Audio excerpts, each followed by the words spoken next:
Well, here's one of my favorite motorcycles, but it's an example of rule number 1. You can only control that which you create. And for those of you who are kind of interested in alternative thinking and alternative views, you may have heard the crazy idea that you don't have to have license, insurance, or registration. This is not entirely correct. If you can create a means of conveyance like this motorcycle, and if you don't register it anywhere, you can travel on it as you see fit, whether or not you have any other contracts out there. But if you did not create it, and the one that created is not offering you the true and lawful title, they're not offering you the MSO, then you have to comply with whatever rules the one that created it establishes. So if they tell you you have to wear a blue shirt on Tuesdays, you have to wear a blue shirt on Tuesdays. And if they tell you if you're not wearing the blue shirt on Tuesday, there's going to be a fine to pay. Guess what? Those are the rules for using their creation, unless they give you the full title to that. If they give you the true title to it, then you can make up the rules. And in fact, the first BMW that I ever picked up was prior to 1991. It was prior to the changes that have occurred in the Title and Registration Act. And you used to be able to pick up a brand new conveyance, car, truck, motorcycle, and the MSO, the manufacturer statement of origin, was available at those dealerships. And if you were paying cash, if you were not financing, if you didn't have an alleged lien holder, you could get the MSO, which is what I did. Now that particular motorcycle was different than this Enduro. It was actually a street bike, and in Germany, they don't really limit the speeds of the traffic on most of the Autobahn. Some of it now, they actually have speed limits out there, but what they do instead is they limit the maximum speed that a manufacturer can make a vehicle to travel on. So that motorcycle had a speed limit of 155 miles an hour. And it was set by the manufacturer, by BMW. And I had to, of course, test to see if it would really go that fast, which I did. And I got pulled over, as you might expect. And there was a brief conversation about I need to see license, insurance, and registration. I was still learning this material at the time. I was still piecing together these rules. But I had a rough idea that having that true and lawful title meant that I didn't have to comply with the regular rules. And so I looked at the officer and I told him I don't have any of that. And there was about a half-hour conversation which started out with him being very upset and very scared and very frightened, and he came up to me and asked me if I knew how fast I was going. And I told him I didn't really know because my eyes were watering so bad I couldn't quite see the speedometer. And this kind of disarmed him a little bit, kind of calmed him down a little bit, and got into a regular conversation. The next thing he needs is 3 contracts, and we're going to get into 3 contracts later and why it's 3 and why that's so important. And when I told him I didn't have any of that, he needed to know immediately who owned the motorcycle. It's interesting that if you can't establish these 3 contracts, these 3 points of contact, the next thing, almost either innate or in his training, he wants to know, well, who owns the motorcycle? And I told him, well, it belongs to a trust, and here's the proof. And I happen to have the actual MSO with me made out to a trust. And he goes back to his car, and he makes some phone calls on the radio, and he comes back up, and he says that I'm not going to issue any tickets today, but I need to know if you'll slow down, if you wouldn't mind slowing down. I said, sure, I don't mind slowing down. And then he says, listen, as fast as I clocked you going, he says, my car would be like 15 miles an hour slower than that maximum top speed. He goes, how come you pulled over? You could have just kept going and I wouldn't have caught you at all. I told him I didn't want to see him get injured trying to keep up with me. And this is all in commerce, right? I mean, we're not supposed to be injuring anybody else. But if we create it and we want to travel fast on it, there's nothing stopping us, right? Unless, of course, we have an agreement, like a driver's license, where we've agreed not to. The long and the short of it was that because I had the MSO, even though I hadn't created it, the one that created it did, in fact, give me the MSO. There were no tickets of all issued. There was a private agreement where I agreed to slow down so as not to create a threat or to injure anyone else. And that's pure commerce. That's pure, perfect commerce is the way that day ended. Now, that was before 1991, and that was before the changes in energy and the times we're living in today, which, as you know, right now, they might have ended a little differently no matter who had the MSO, right? Here's another example of you can only control that which you create. A lot of us have created babies or procreated them, maybe even spent some time raising them. This is a perfect example of how the rules of commerce apply. One of the things that I was observing many years ago was a woman who was on the news because she had already had 5 children taken away by Child Protective Services. That didn't really make the news. Apparently there's a lot of women or families or couples out there that have had children taken away by CPS. The reason she made the news is because she was pregnant again. And so of course the reporters and the people running the news programs wanted to point out how crazy it was that she's already had 5 children taken away, and here's number 6 coming along, and they wanted to interview her. Are you concerned? Do you think Child Protective Service is going to come and take this one away? They wanted to get all of this controversy out in the news. Well, they actually followed the story, and she ended up having the child at home. Because she had it at home, there was no birth certificate. There was no registration. Now what's interesting is because there's no birth certificate and no registration, Child Protective Services doesn't show up. 6 months go by, no Child Protective Services. She figures she's in the clear, right? Hey, I got one past them, they missed this one. Then all of a sudden she goes to the doctor to get the immunization shots, because what are they offering? Free immunization shots. All you have to do is bring your child in. The doctor looks at the documents and says, well, wait a minute, you don't have a birth certificate for this child, and without a birth certificate we can't give you the free immunizations. So what does she do? She goes, what do I have to sign to get the free immunizations?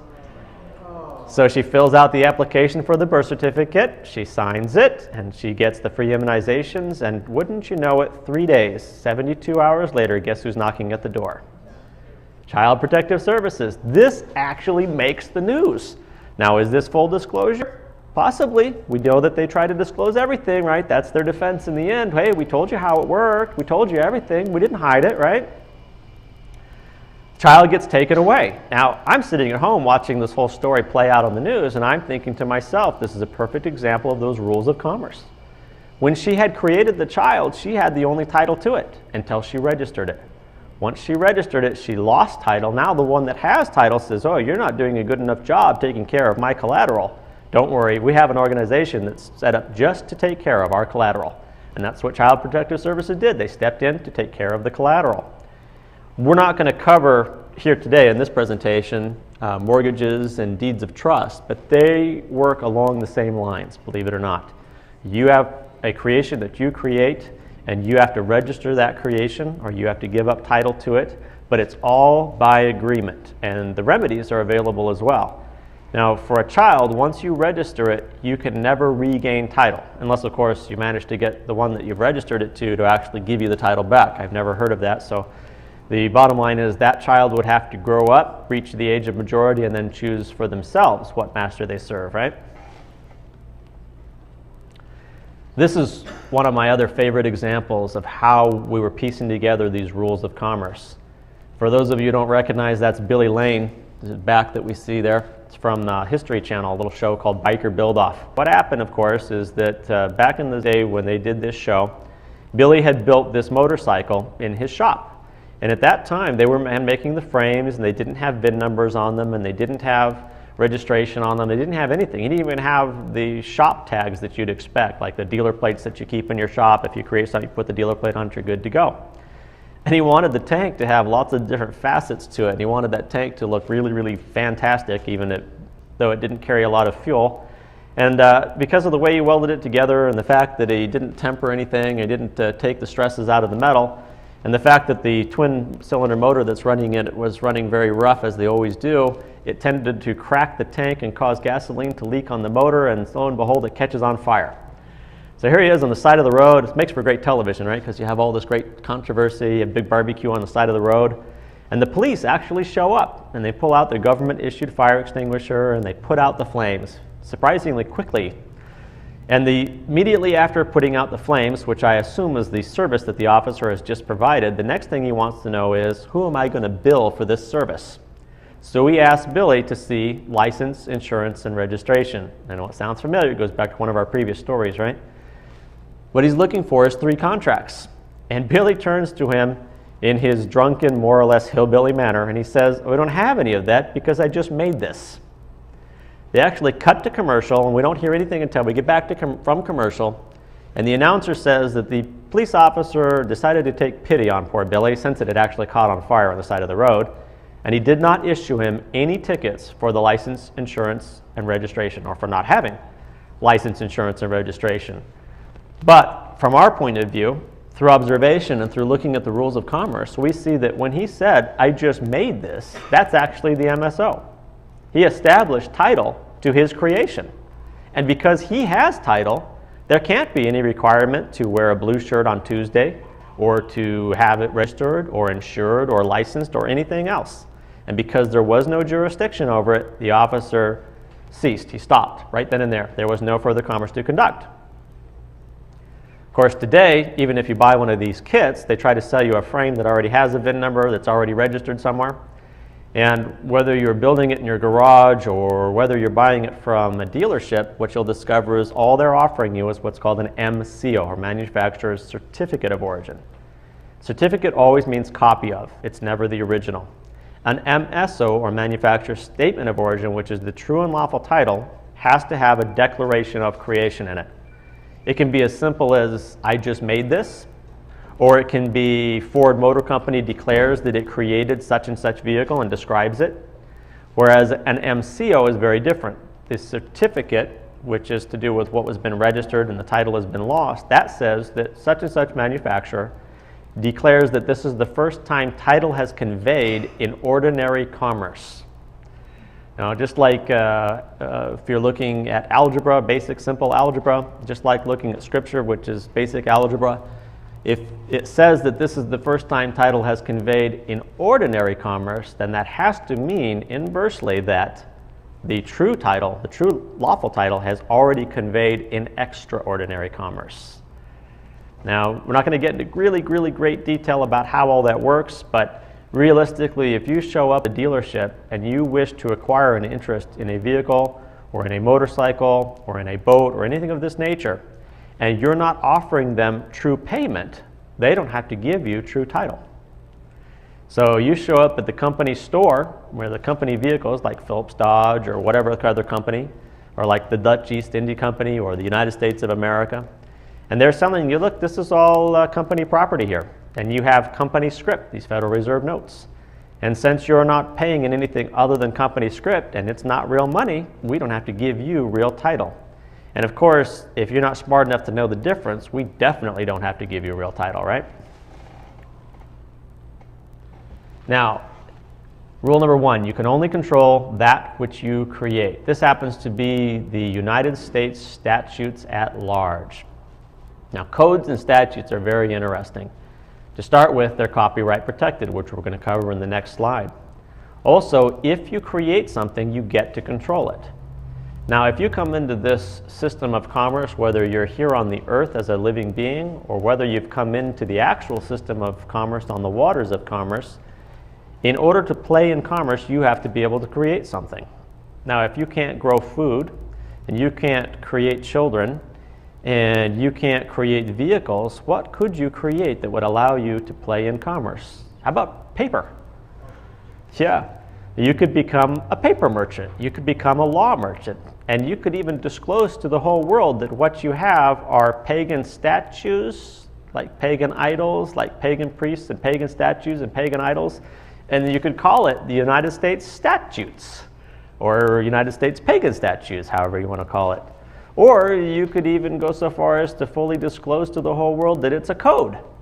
You could call it the motor vehicle code or whatever other code. You could tell them up front, it's just an illusion, it's a code or it's a statutes. So here's how they use it against you, and it has to do with these first 2 rules. Because they've created it and they haven't given you title to it, they get to control it. And they took that control one step farther. They actually copyright protected it. So when they charge you with a violation of a code or statute, what they're actually doing is they're coming after you for the copyright violation. because you didn't have permission to use that private copyright protected material. Now, a traffic ticket, they hand you a traffic ticket and they want you to sign it. And right on it will have the motor vehicle code that's allegedly been violated. Now, if you don't have the right to use that private copyright protected material and you sign that piece of paper, you have now violated the copyright. And that's actually what they come after you for. It has nothing to do with whether you were speeding. It has nothing to do with that stop sign. It has nothing to do with the real and the illusion or the fiction and the reality or any of that stuff. What they're saying is, look, it's our private copyrighted codes and statutes, and it's the only thing we could create, and this is how we play in commerce, and you came along and violated our copyright. How about Disney? We're going to cover the magic of Disney a little bit later on, but for right now, here's Wally with this criminal copyright notice. How does it become criminal? Well, that motor vehicle code, United States code, code of federal regulation, what? It's all an illusion, right? It's a code, it's a statute, These are the same pagans in the same pagan game that's been going on from Sumer through Babylon to present. And it's based on, if you create something, you can control it until you give up title through registration. So you could maybe try to get them to register their codes or statutes under you. That'd be a great game. I bet they'd get really, really upset, kind of like pulling the curtain back in The Wizard of Oz, right? Here's basic definition of money. And it's still in Rule 1, you can only control that which you create. And we've got a whole bunch of slides to look at for Rule 1 because it's the basic beginnings of commerce. You have to create something in order to engage in commerce. Whether you're skilled with your hands and you build houses, or whether you fix vehicles, or whether you create beautiful painting, works of art, whatever it is, you have to create something in order to play in commerce. Now, money, the basic definition of money is any medium of exchange. So anything that could be a medium of exchange in commerce can be loosely described as money, with one exception. The one thing that can never, under any circumstances, be money is debt. An IOU, a promise to pay, can never at any time be money. Anybody think that there's debt floating out there that's perceived as money? What's really great is the IRS's job is to punish you for lying. They're not the only ones. I mean, you know, all the codes, statutes, courts, everything. Basically, they're out there to punish us when we lie.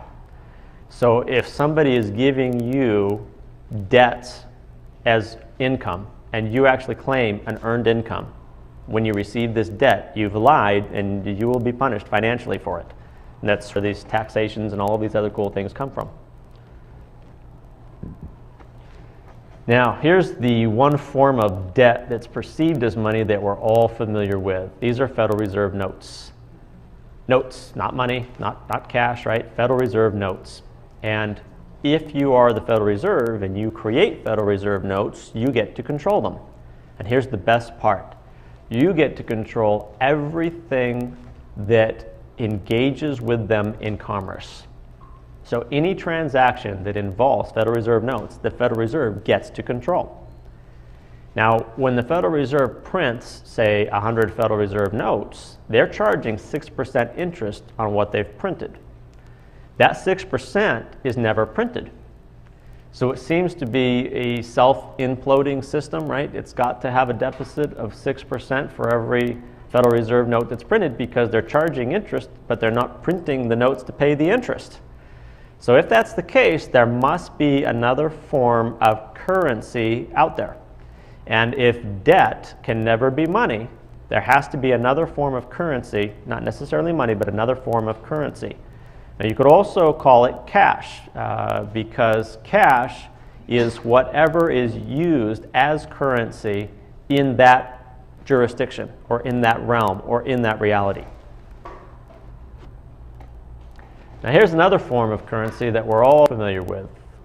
Gold, whether it's in its natural form or whether it's in a minted bar or coin. Here's the problem, though.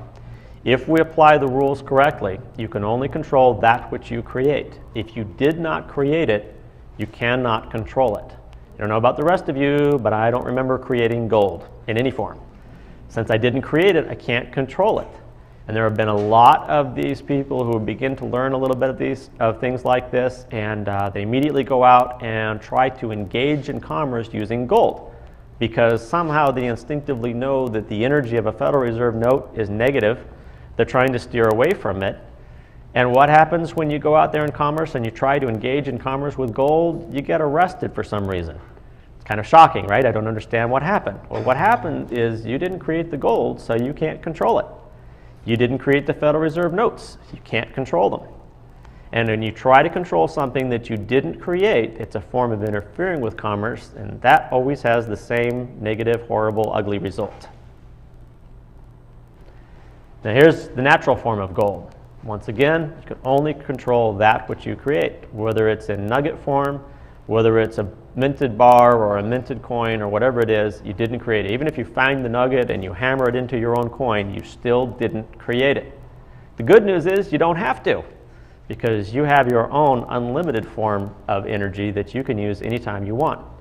And whenever we engage in commerce, they always want you to use your own form of energy first. Like, for instance, if you go to open up a bank account, they want your signature. Or if you go to get a car loan, they want your signature. Get a house loan, they want your signature. If you've created something and they want you to give up title, they want your signature.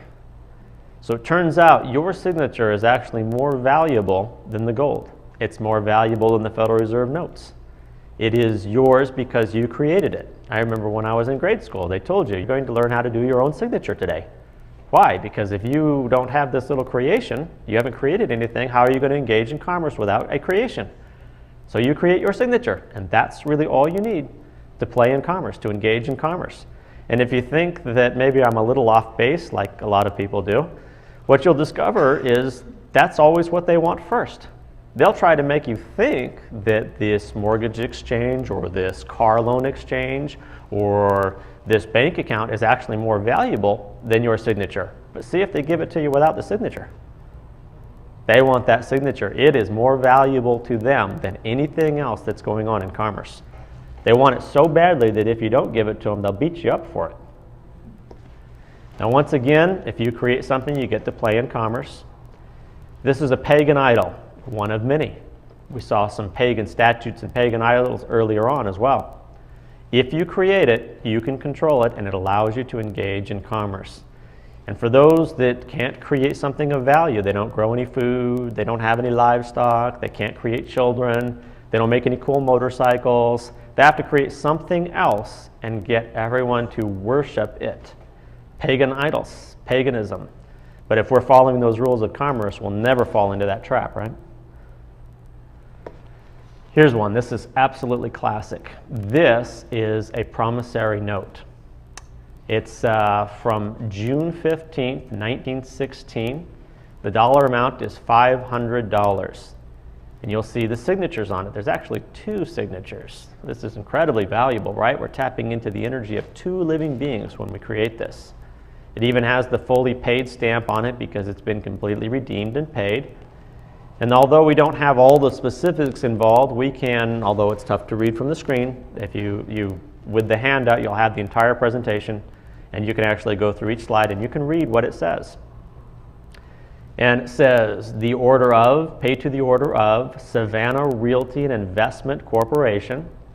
It has 500 and no dollars typed out, and then it has it written out. And that's what you always have to do, right? If you're doing an order for money, you write it out in both numbers and letters, which it has. It has a date, which is March 14th, 1916. It has a pay to the order of party, which is Savannah Realty and Investment. And it has the living being signature that's creating this energy, that's creating this currency. This particular promissory note also happens to have a stamp attached to it, which is a postal stamp. And there's a whole lot involved in this that we're not actually going to cover here today, and I know you're disappointed, but I have to be careful that I don't interfere with commerce. I can steer you in the right direction, and later on, for those who've got the handouts, With it include both the email as well as Skype information. You can reach me. You're welcome to ask me questions, and in a more private setting, I will do my best to answer them. But there's a whole lot going on with this private form of payment or discharge. And that stamp is really key to it, and the signatures are really key to it. Now we have another pagan idol. Of course, we've all seen various versions of these pagan idols. In order to engage in commerce, you have to create something. If you grow food, especially good food, you're the best. We love you. Come out there and engage in commerce and feed everyone, right? But if you can't grow food and you can't create children and you can't create cool motorcycles, then you have to create pagan statues and get others to worship them. And that's what they do. Gold chain round your neck, nothing to me. Diamonds in your teeth, nothing to me. You could be rolling 22s, nothing to me. You're listening down with the truth, now that's something to me.